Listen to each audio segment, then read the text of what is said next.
person. Yes, sir. Up there at the top.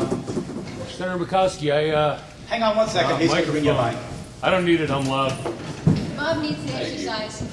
I heard you mention earlier that how much it's gone up since the 70s in costs for our health insurance, and I'd like to contest that perhaps if government hadn't been such a big part of the health care program since the 1970s, we wouldn't be in the situation we're in.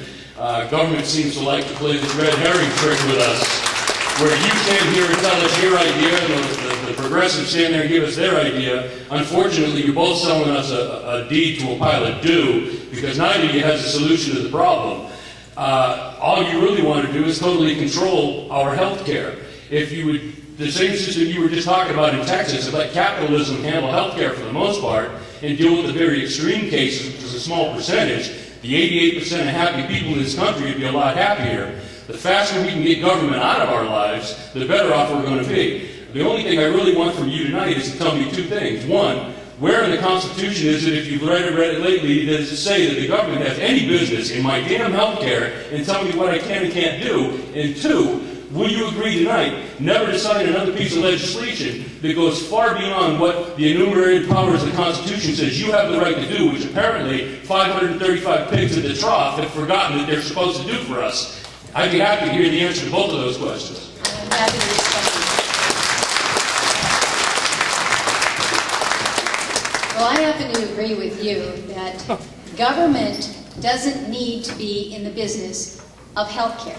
Government doesn't need to be in the insurance business, and that's what a government option is going to be. It's going to be the government in the insurance business. Government doesn't need to be running the banks back in New York. Government certainly doesn't need to be building vehicles in Detroit. You're absolutely right. We have encroached, we have overreached, and we are all guilty of it. Republicans, Democrats, this administration, 6 administrations ago. So I can't contest that. In terms of the issue about where is it in the Constitution, I've had this question propounded to me at other town halls, and it's not in the Constitution. It is not in the Constitution.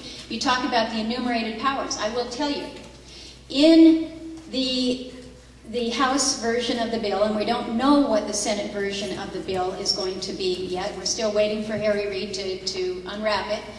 But the requirement that individuals must have health care insurance is an issue that I believe is going to be contested as constitutional. That in fact, it is not, when the powers are not enumerated in the Constitution, it doesn't fall to the federal government, it falls to the states. Correct?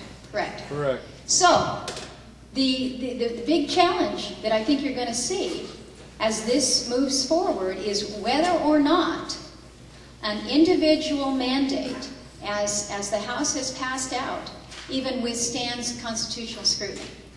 Maybe that's how we pull back on the encroachment that I think we're seeing, and it's not just in healthcare, it's in so many other aspects of what is going on within our life. The government seems to be the answer. I don't happen to believe that that's the right course, but that's certainly the direction that we have taken, and your point is well taken.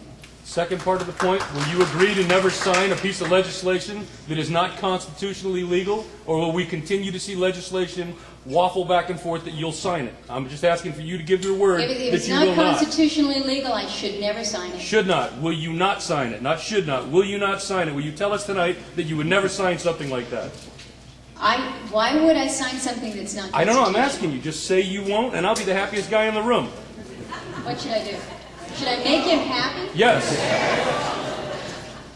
I don't believe that we should be passing any laws that are not constitutional.